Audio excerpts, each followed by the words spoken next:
En lo profundo del tiempo, cuando las arenas de la historia aún moldeaban civilizaciones inmortales, una cultura se alzó con una visión única del mundo, marcada por la grandeza, el misterio y el legado que perduraría por milenios.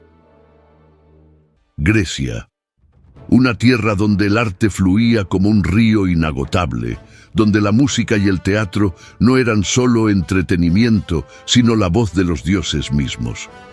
Donde la arena olímpica vibraba bajo los pies de atletas divinizados, y los ecos del Minotauro resonaban en los pasillos de Cnosos. Cada rincón de esta tierra albergaba un secreto, un mito, una verdad profunda sobre el alma humana. Hoy, en este viaje que desafía el tiempo, te llevamos al corazón palpitante de la antigua Grecia. Los Juegos Olímpicos, más que una competencia, eran un tributo a los dioses, una ceremonia sagrada que unía a todo el mundo griego en alabanzas y desafíos titánicos. En el Odeón de Pericles, la música elevaba los espíritus y transportaba a los oyentes más allá de los límites de lo humano. Más al sur, en los oscuros laberintos de Cnosos, la leyenda del Minotauro y los genios de Dédalo se entrelazaban con el arte y la política de una civilización perdida. El teatro, la gran escuela de Grecia, iluminaba los escenarios con tragedias que resonaban con las tragedias del alma. Los certámenes en honor a Dioniso eran mucho más que obras. Eran el reflejo del destino, el amor y la lucha interna de cada hombre. Y en el Acrocorinto, la diosa Afrodita tejía los hilos del amor y la seducción, donde los dioses inmortales se encontraban en una danza eterna. Prepara tu mente y tu corazón, porque este no es solo un recorrido por la historia, es una inmersión en los mitos que forjaron el mundo. Un viaje hacia el origen del arte, la religión y el poder de los dioses. Bienvenidos al documental que desentraña los misterios de la antigua Grecia, donde cada piedra, cada himno y cada leyenda cuenta una historia más allá de la imaginación.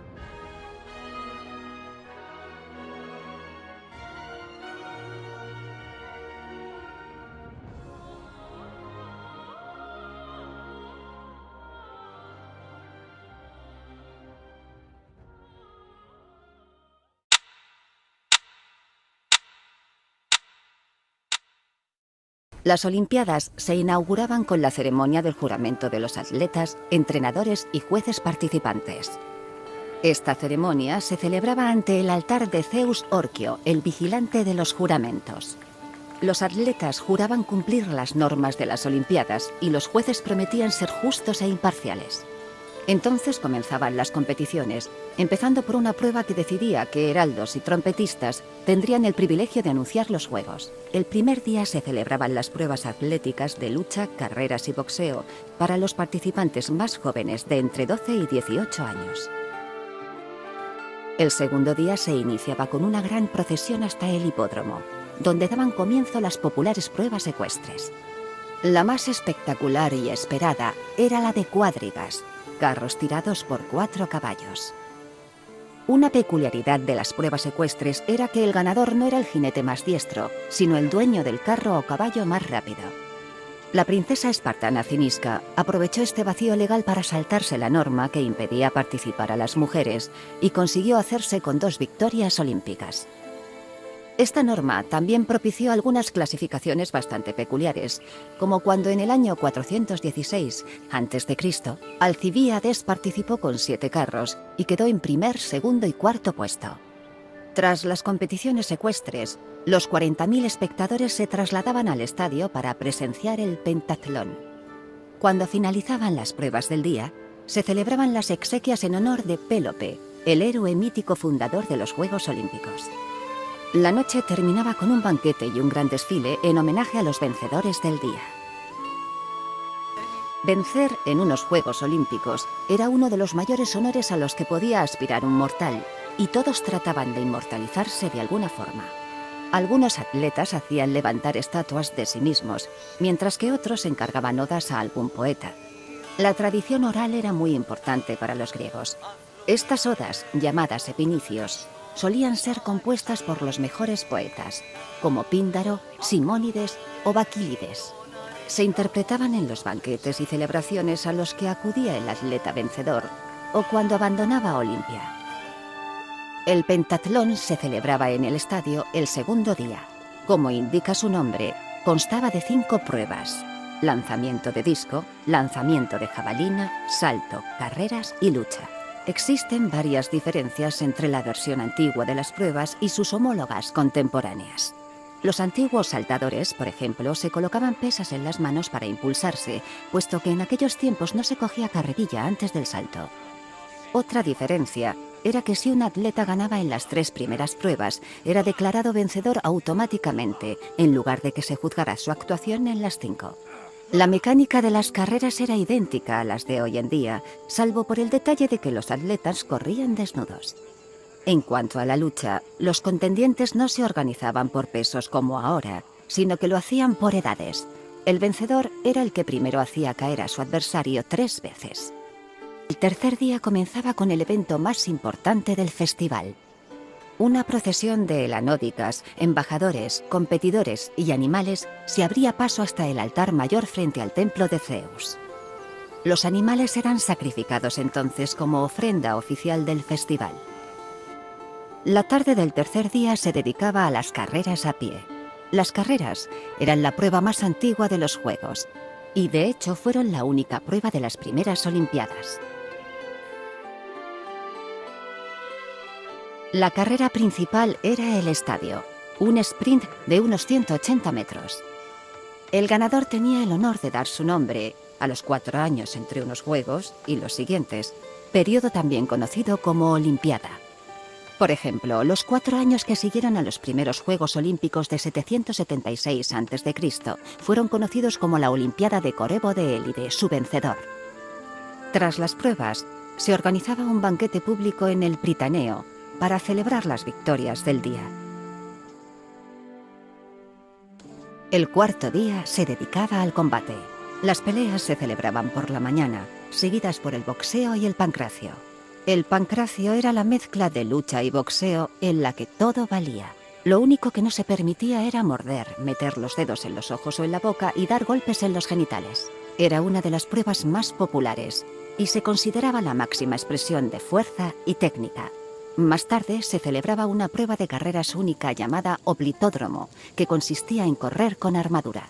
Los competidores llevaban un yelmo y el escudo para simular una carrera en el campo de batalla. Los helanódicas, jueces de los griegos, eran organizadores y mediadores de los Juegos Olímpicos.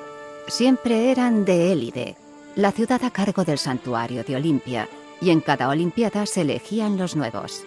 Sus responsabilidades eran diversas. Antes de comenzar los Juegos, decidían qué atletas estarían autorizados a competir y supervisaban su entrenamiento. Sorteaban las categorías que compondrían la competición. Durante los Juegos eran los encargados de elegir a los ganadores y evitar el juego sucio. Para la segunda tarea recibían la ayuda de jueces que, armados de un palo y un látigo, se situaban cerca de los jugadores y los castigaban si hacían trampas.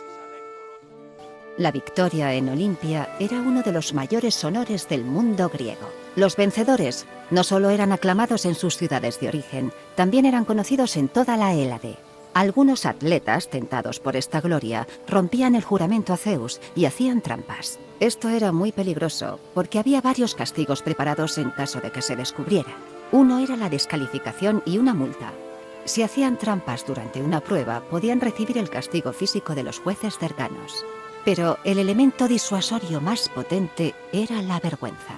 Al pie del monte Cronio y de camino al estadio, había un grupo de estatuas de bronce llamadas zanes, el plural de Zeus.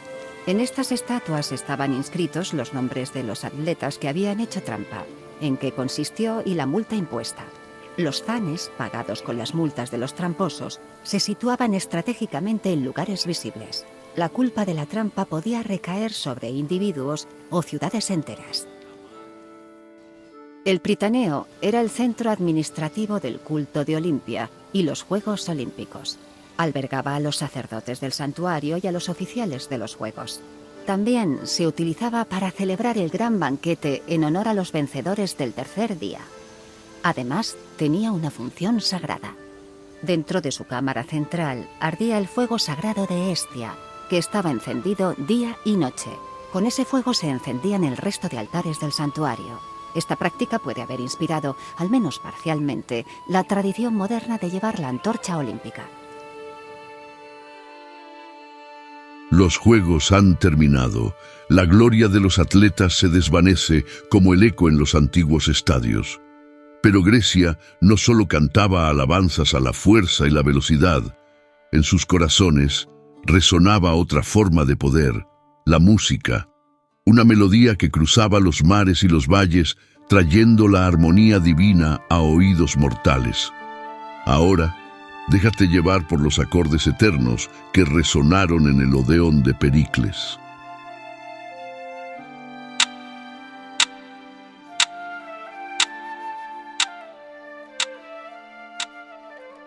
La música era fundamental en casi cualquier aspecto vital en la antigua Grecia.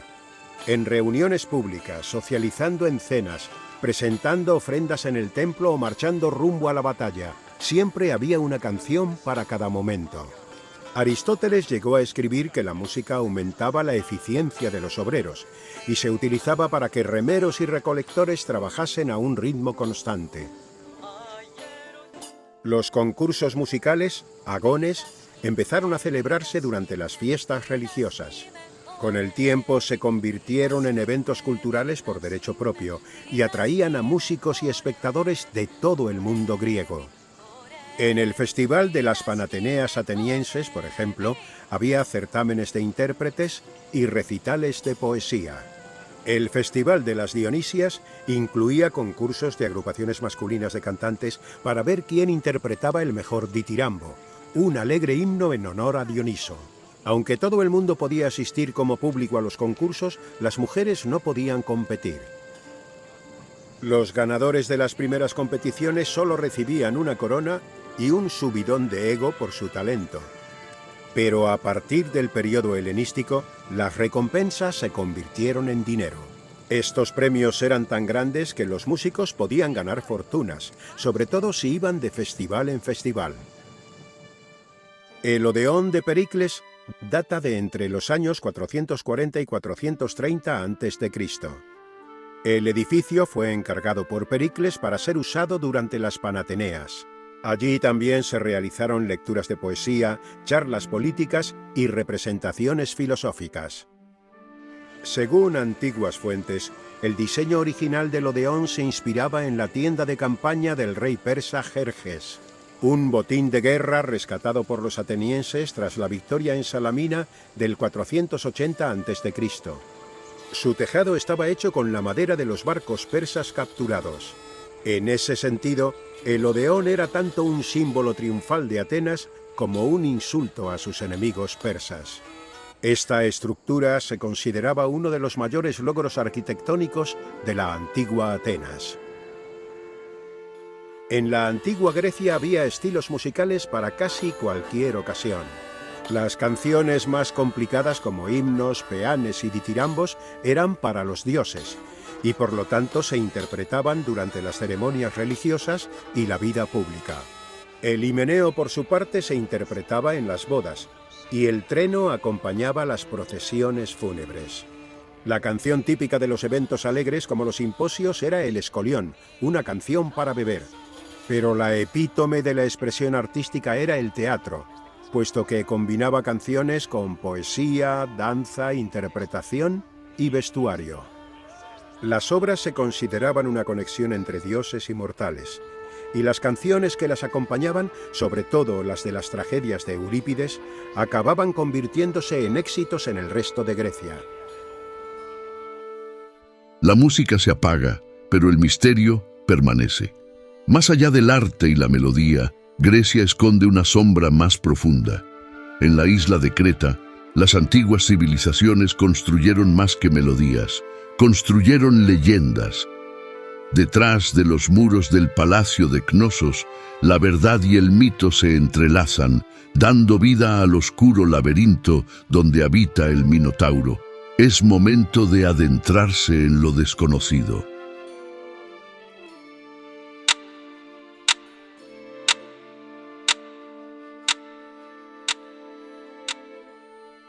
La isla de Creta se pobló alrededor del 8000 a.C.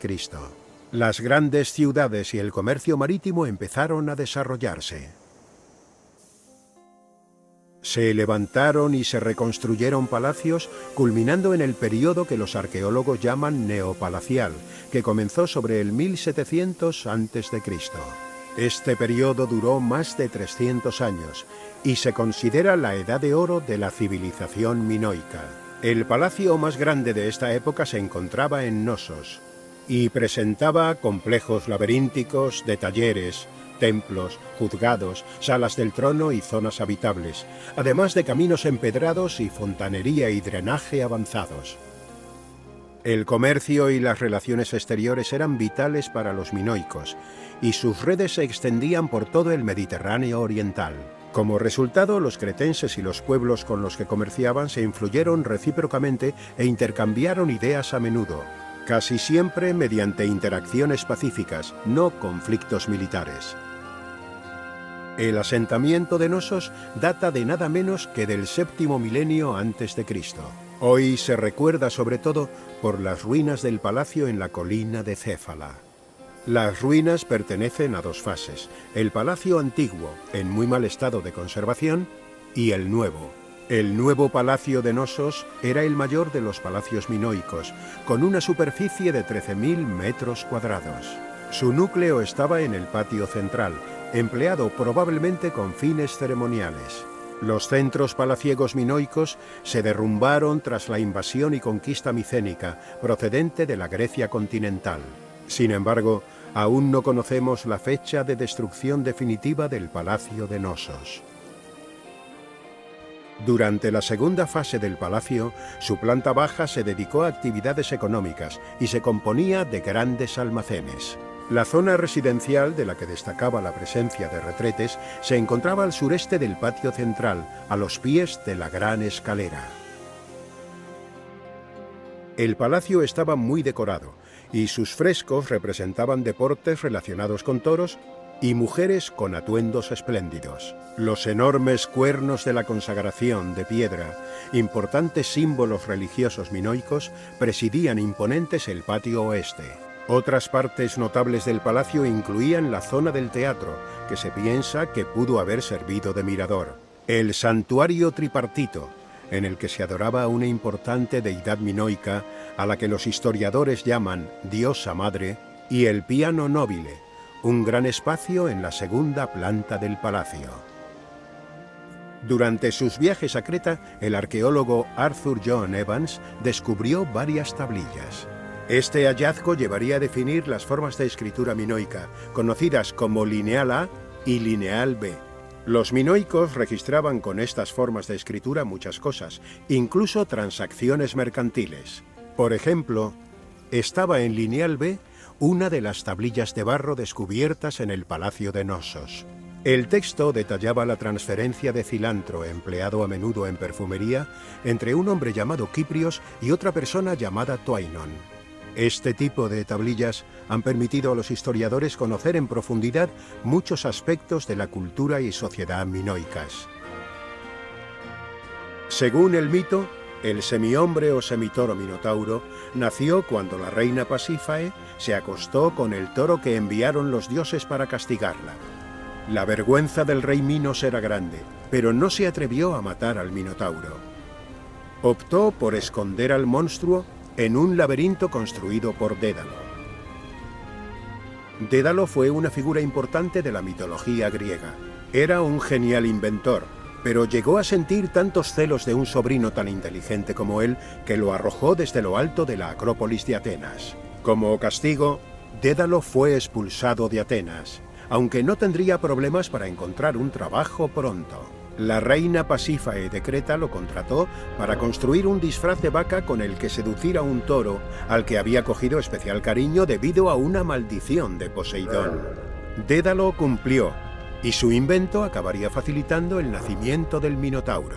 Después, Minos encargaría a Dédalo construir el laberinto, presuntamente como castigo por haber ayudado a crear al Minotauro. Aunque puede que la historia más famosa de Dédalo sea la vivida con su hijo Ícaro, que se acercó demasiado al sol mientras usaba las alas que le había construido su padre y cayó al mar. Poco después del nacimiento del Minotauro, Androgeo, el hijo de Minos, cayó en Atenas víctima del mismo toro que había dejado encinta a su madre. Minos, enfurecido, exigió a Atenas que enviase a Nosos cada año a 7 de sus hombres más nobles y 7 de sus mujeres más virtuosas.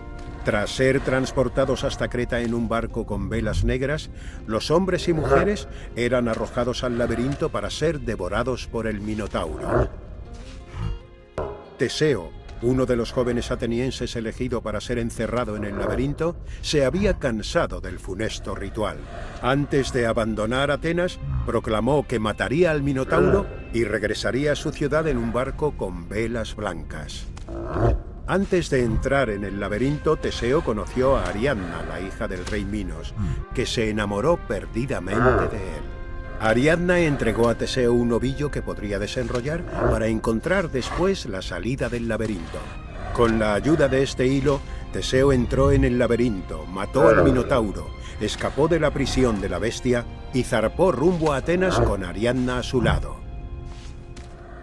El laberinto ha sido conquistado, pero el alma griega aún tiene mucho más que revelar.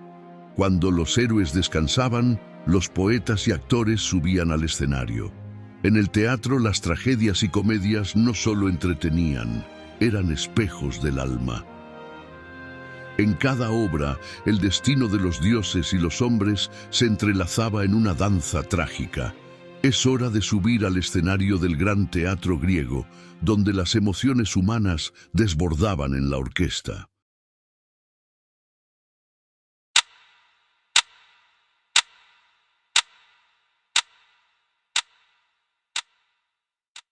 El teatro no es solo una parte más de la cultura griega, es una parte fundamental. En Atenas, los dramas y comedias procedían de los cantos y bailes realizados por los miembros del culto de Dioniso. Entre el 536 y el 533 a.C., quedó patente el imparable ascenso del teatro en Atenas, cuando la responsabilidad de organizar las tragedias fue confiada al arconte, el magistrado de más rango de la ciudad. A partir de ahí, la popularidad del teatro creció rápidamente y pronto se construyó un espacio permanente para representar y ver obras en una ladera de la Acrópolis. Durante el siglo V a.C., teatro y democracia se irían entrelazando en Atenas. A menudo funcionaba como un amplificador de ideas políticas y en ocasiones lograba influir en la opinión del público. Tanto que en el siglo IV a.C., Platón acuña el término teatrocracia para describir la política de la ciudad. Los certámenes de teatro se celebraban en el santuario del Dioniso Eleuterio, dios del vino y patrón del teatro. Dioniso era el hijo de Zeus y de una mortal llamada Sémele. Cuenta la historia que Zeus, que se había enamorado de Sémele, se le apareció sujetando un rayo en la mano. Sémele fue trágicamente abatida por el rayo, pero Zeus se las ingenió para salvar a su hijo nonato, gestando el embrión en su muslo hasta su nacimiento. Por eso se ha dicho que el nombre de Dioniso significa el nacido dos veces. En Atenas, el teatro era una parte del culto de Dioniso, y las producciones escénicas en honor del dios se celebraban durante fiestas como las Leneas o las grandes Dionisias. En Atenas, se celebraban 3 festivales en honor a Dioniso con representaciones teatrales: las Dionisias rurales, las Leneas y las grandes Dionisias. En las Dionisias rurales, cada demo de Ática organizaba su propia procesión dionisíaca. Los desfiles estaban repletos de cantos fálicos, danzas y simbolismo de fertilidad. Los participantes llevaban máscaras de borracho y cantaban loas obscenas al dios. Las Leneas eran las Dionisias más antiguas. Se celebraban en exclusiva para ciudadanos griegos y consistían casi por completo en comedias. Las grandes Dionisias, para acabar, eran la fiesta más importante. Celebradas a lo largo de varios días, comenzaban con un desfile, la faloforia, Continuaban con competiciones de ditirambo y terminaban con certámenes de teatro sagrados. El arconte, el magistrado principal, se ocupaba de supervisar las grandes Dionisias y recibía la ayuda de otros 12 magistrados. Entre sus labores, el arconte escogía a los coregos, ricos ciudadanos atenienses responsables de aportar fondos para los ensayos y las representaciones.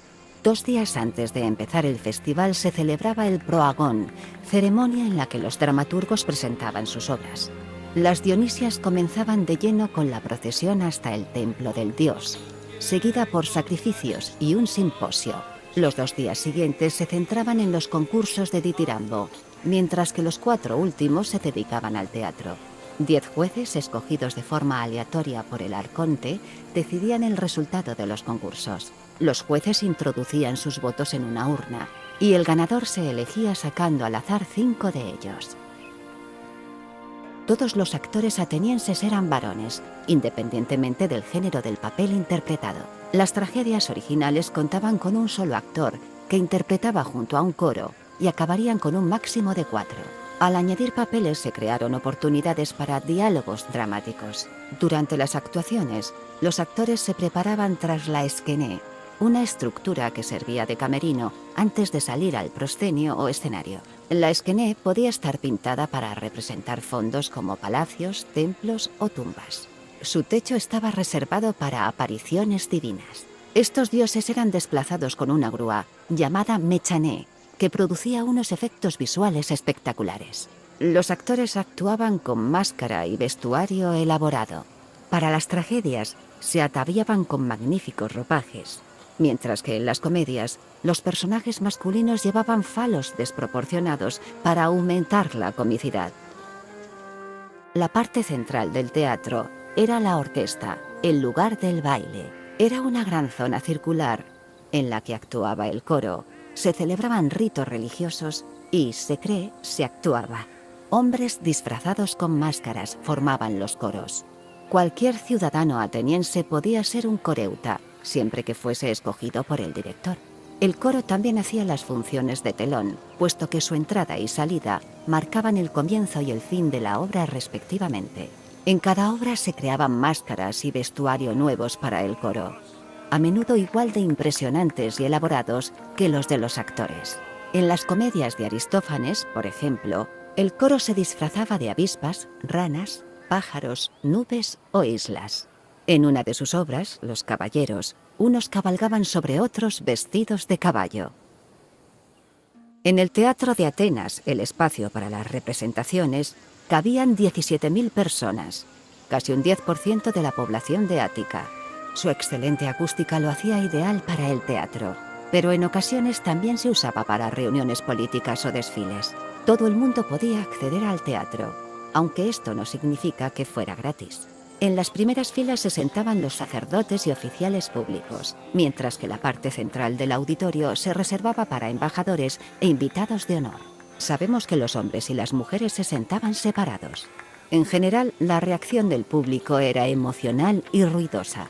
Durante las actuaciones gritaba, maldecía y arrojaba cosas en función de su humor. Estas reacciones eran parte de la experiencia tanto o más que la propia interpretación. Entre las máscaras de la tragedia y la comedia, el teatro revelaba los secretos del corazón humano. Pero hay algo más antiguo que la propia tragedia: el amor. En las alturas del Acrocorinto, la diosa Afrodita susurra los secretos de la seducción, del deseo y del destino de los mortales. Los dioses no solo miraban desde el Olimpo, ellos también amaban, sufrían y seducían. Ahora exploraremos el poder más antiguo y profundo de todos: el amor.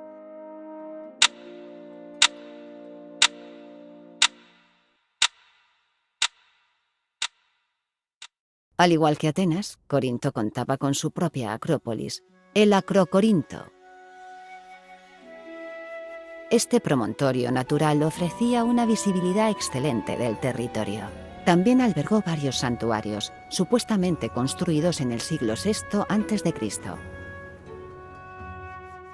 La principal atracción del Acrocorinto era el templo de Afrodita. En la descripción de Pausanias, Tenía estatuas de Afrodita, de su hijo Eros y de Helios. Según Estrabón, una de las características del templo eran sus siervas, que ejercían de prostitutas sagradas. Sin embargo, la única fuente de esta información es la suya, y todavía se discute con ardor hoy en día.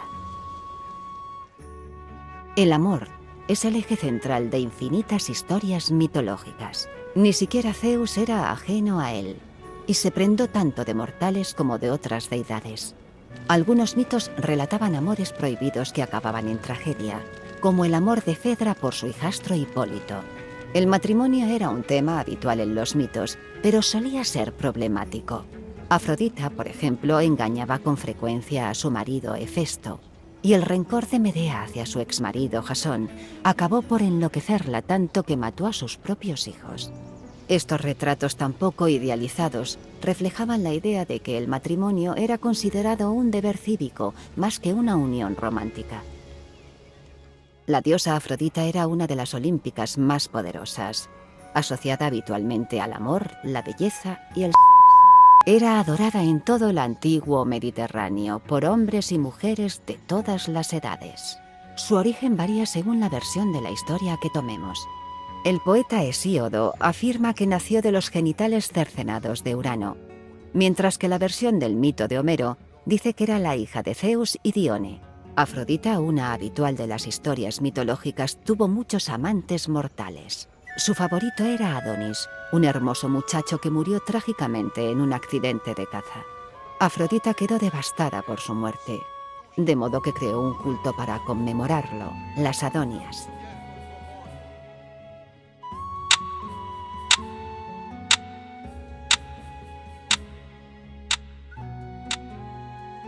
Este taller se construyó para el célebre escultor Fidias tras su trabajo en la Acrópolis de Atenas.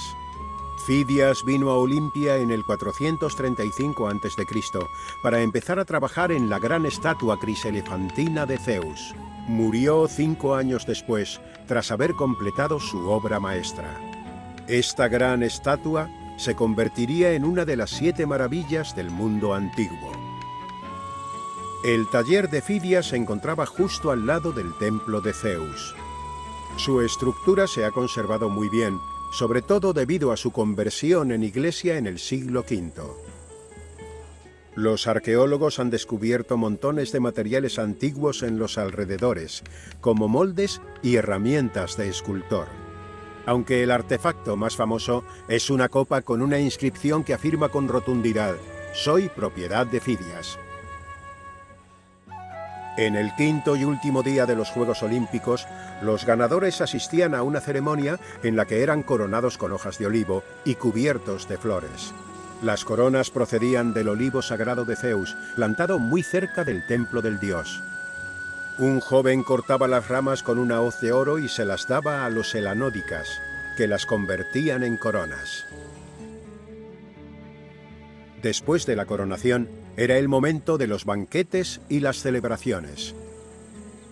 Pélope era un héroe legendario griego y el mítico fundador de los Juegos Olímpicos. La leyenda cuenta que Pélope se había enamorado de la hermosa Hipodamía. Enómao, padre de esta y rey de Pisa, no veía la unión con buenos ojos. Tras oír la profecía que afirmaba que moriría a manos de su yerno, Enómao empezó a retar a los pretendientes de su hija a una carrera de carros y a asesinarlos si no ganaban. Aún así, Pélope se propuso ganarse el corazón de Hipodamía. Antes de la carrera pidió ayuda a Poseidón, que le hizo entrega de un carro de oro con 4 caballos alados. Pélope terminaría ganando la carrera y la mano de su amada, mientras que Enómao acabó muriendo arrastrado por sus caballos. El comienzo de esta famosa carrera estaba representado en el frontón oriental del templo de Zeus. El Hereo era un templo dedicado a Hera. Es uno de los más antiguos del santuario y se remonta aproximadamente al 590 a.C. Su estructura incluía columnas pintadas con retratos de las mujeres vencedoras en los Ereos, una competición atlética de carreras.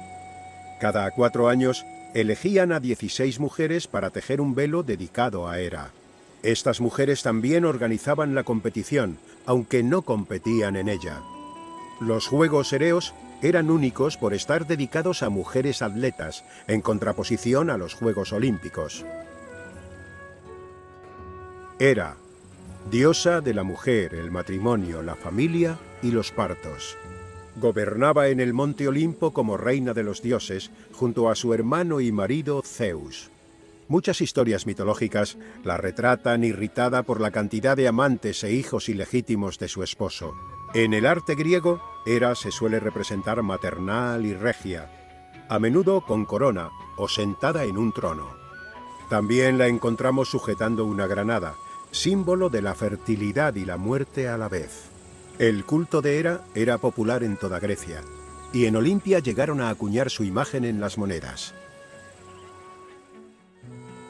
Uno de los momentos más esperados de los Juegos Olímpicos era la ceremonia del tercer día del festival. Comenzaba con una procesión de atletas, embajadores, helanódicas y animales. El grupo rodeaba a continuación el Altis para poder llegar al templo de Zeus. Entonces colocaban los animales frente al altar de Zeus y los ofrecían como sacrificio. Esto se conocía como hecatombe, palabra que originariamente describía el sacrificio de 100 bueyes. Durante la hecatombe, quemaban las patas y huesos de los animales y los ponían en lo alto de un montón de cenizas de sacrificios anteriores. El resto de carne, por su parte, se guardaba para el gran banquete que se celebraría esa noche.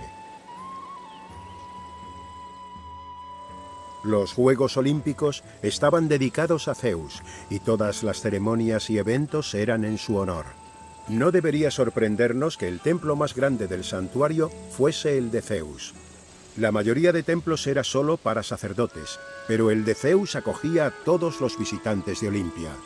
Es probable que el motivo de esto fuera hacer alarde de la estatua de marfil y oro contenida tras los muros del templo. Las pinturas que decoraban el edificio narraban las dos versiones de la fundación del Festival Olímpico. El frontón oriental mostraba una escena de la legendaria carrera entre Pélope y Enómao. Las metopas del templo, por su parte, mostraban los 12 trabajos de Heracles, el otro mítico fundador de los Juegos. Zeus era el dios del cielo y el trueno y rey de los olímpicos. Gobernaba el mundo desde su hogar en el monte Olimpo. Este hijo del titán Cronos derrocó a su padre y expulsó a los titanes en la épica batalla conocida como Titanomaquia. Tuvo varios descendientes con su esposa Hera, entre ellos Ares, Hebe, Hefesto e Ilitia. También, y para consternación de esta, tuvo otros muchos sin Hera, pero son demasiados como para enumerarlos. Se creía que Zeus tenía control sobre la vida de los mortales, como indican muchos de sus epítetos. Su título Orquio, por ejemplo, lo convertía en protector de los juramentos, mientras que le adjudicaron Xenio como protector de la hospitalidad. En el arte griego, Zeus solía representarse sujetando un rayo y sentado en un trono como corresponde a su posición de rey. El templo de Zeus alojaba la estatua criselefantina de este, una de las 7 maravillas del mundo antiguo. La estatua, hecha de oro, marfil y madera, fue esculpida por el célebre artista Fidias. Con sus 13 metros de alto, era tan impresionante de mirar como costosa de mantener. Utilizaban aceite para evitar las grietas en la madera y el marfil, y el deterioro en general. La estatua ya no existe, pero podemos agradecer a Pausanias una detallada descripción que ha permitido que su legado perdure.